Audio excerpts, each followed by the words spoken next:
A big hello and a very warm welcome to Leaders of Tomorrow, Season 8, with me, Sonali Krishna.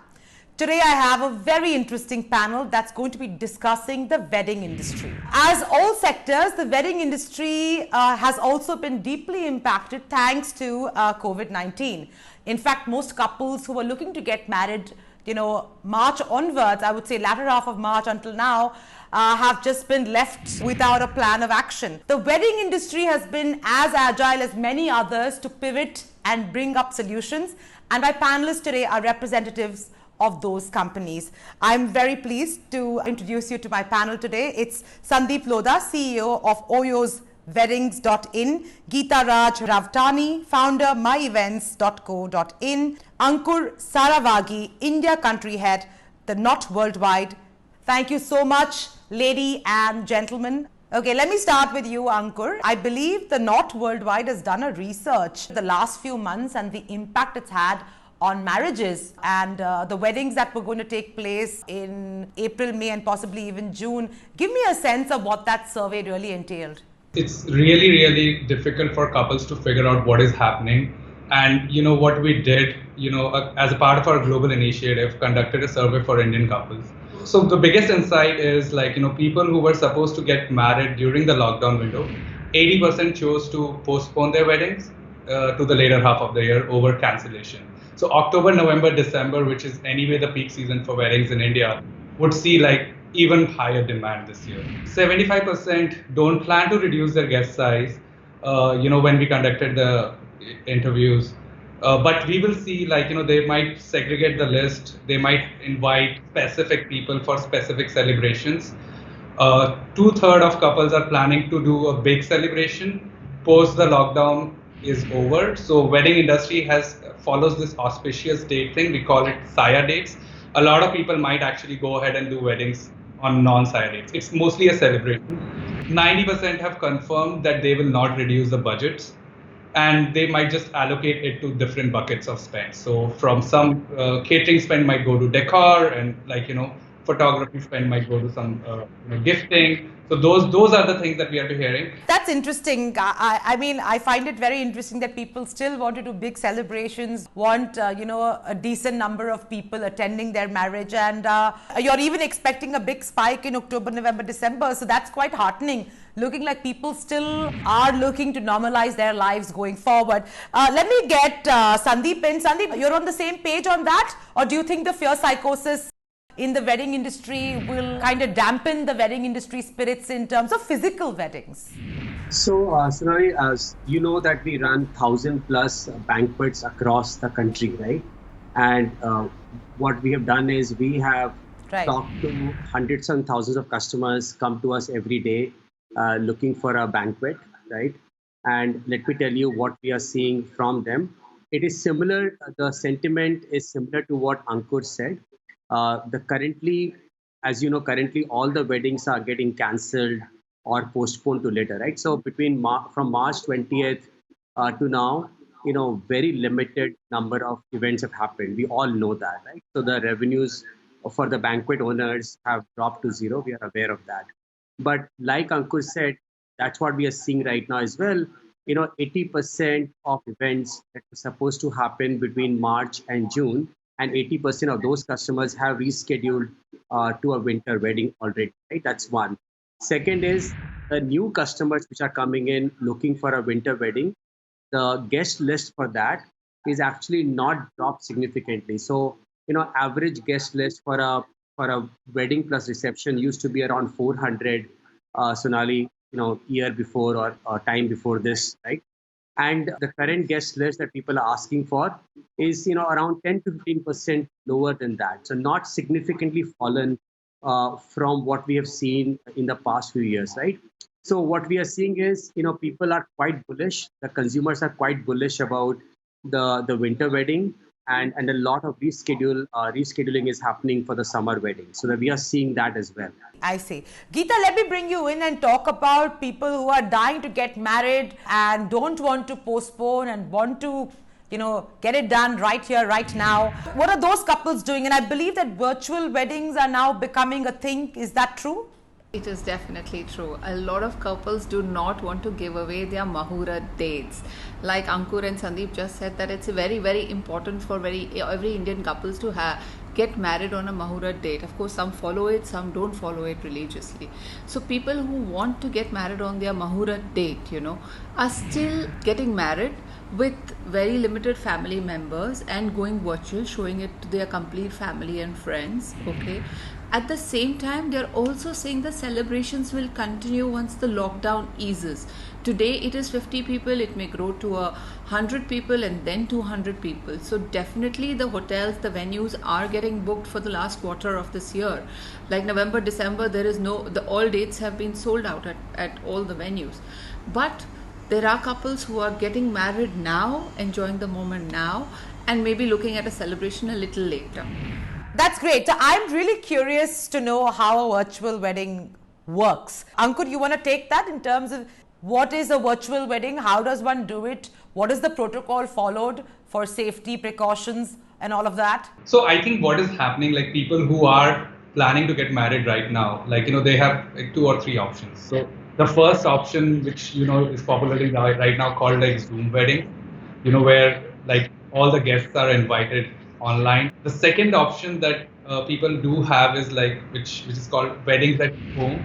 They do a small gathering, and the third one is to do like a 50 people gathering at a local banquet. So virtual wedding is basically using a lot of digital technology, across these 3 options that couples have, and inviting so that people can view the wedding celebration. Again, this is a trend. This is going to continue for the short term. However, we believe as soon as there is some relaxation on lockdown, people will go back. I see. Sandeep, what has been your experience in the last few months in terms of conducting these so-called Zoom weddings? How has it been? What do the bride and groom do? How long, according to you, will this continue? Plus, how much cheaper is it to have a virtual wedding as opposed to the big fat Indian wedding? How much are we saving?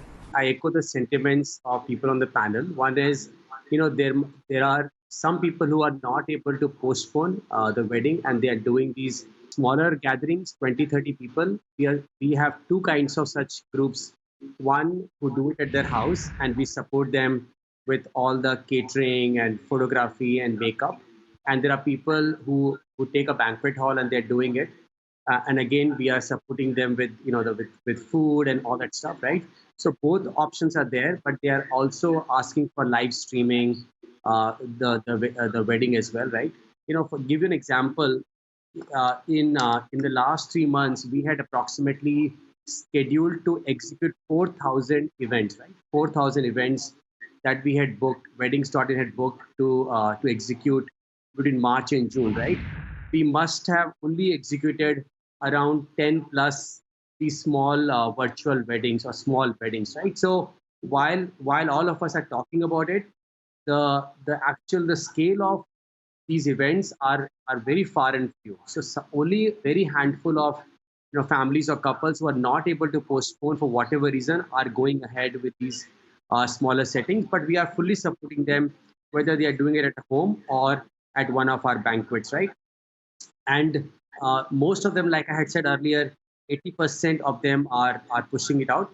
But at these events, if they're doing it, we have this program, Sonali, called Weddings Safe Weddings. So this Wedding Safe, all our venues are certified to execute wedding safe weddings, right? Which is all the guests have to have a mask, sanitizer stations, how the buffet is set up, how the table is set up, safe distancing.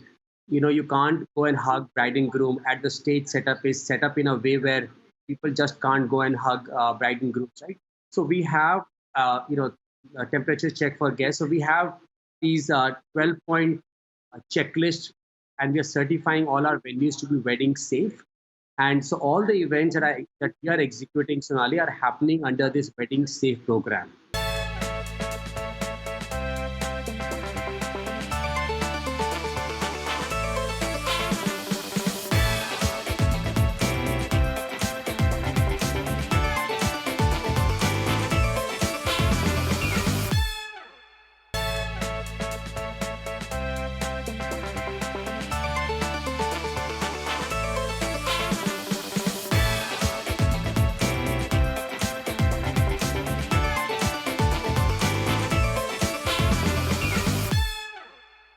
Geeta, I've heard all your preliminary thoughts.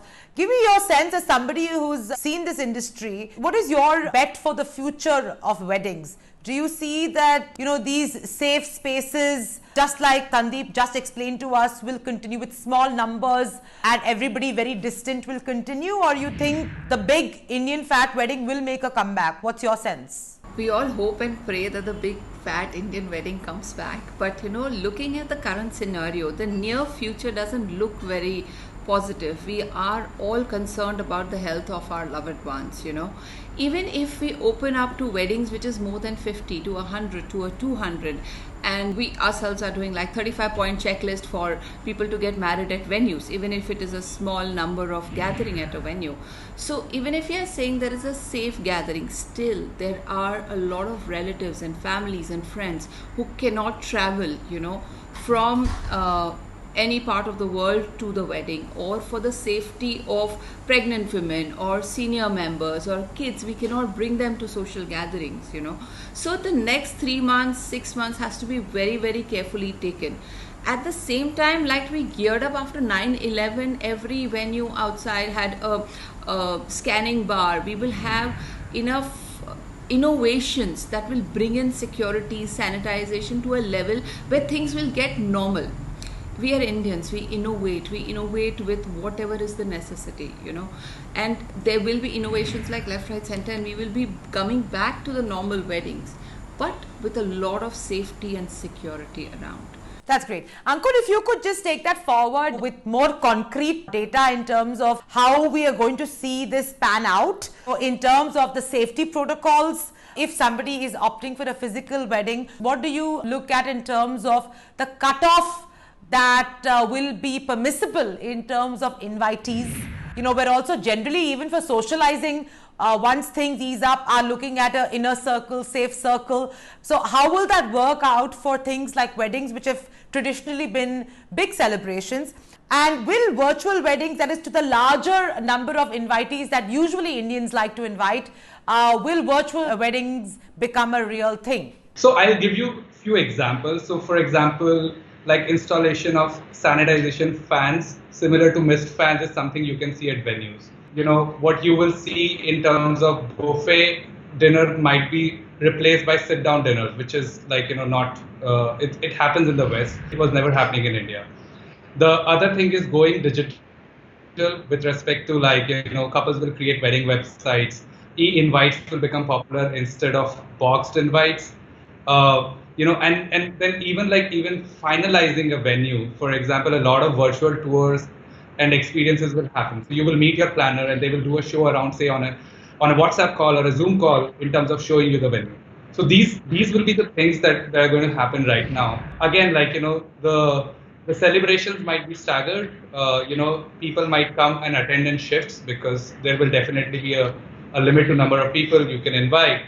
And digital is going to be a big trend, whether it's like streaming your wedding or inviting your guests through RSVP.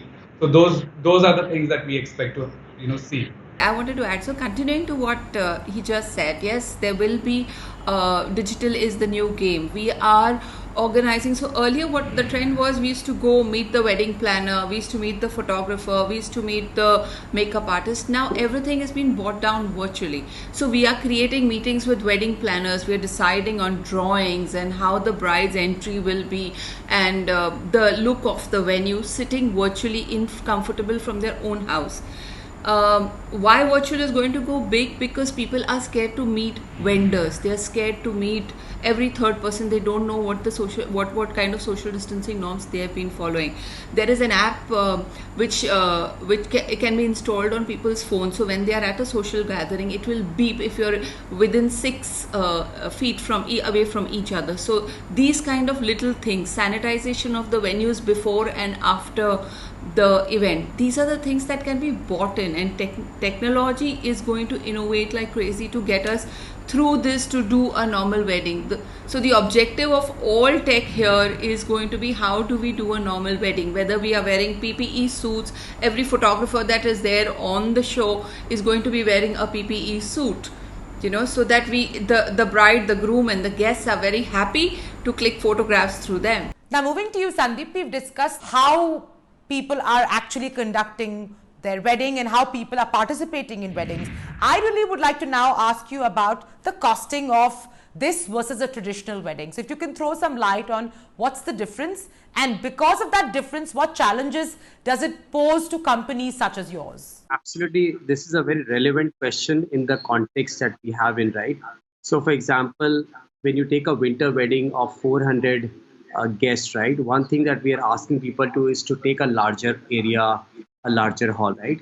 So in the past, a hall that could accommodate 400 people, we are not actually booking the same hall for 400 people anymore, right?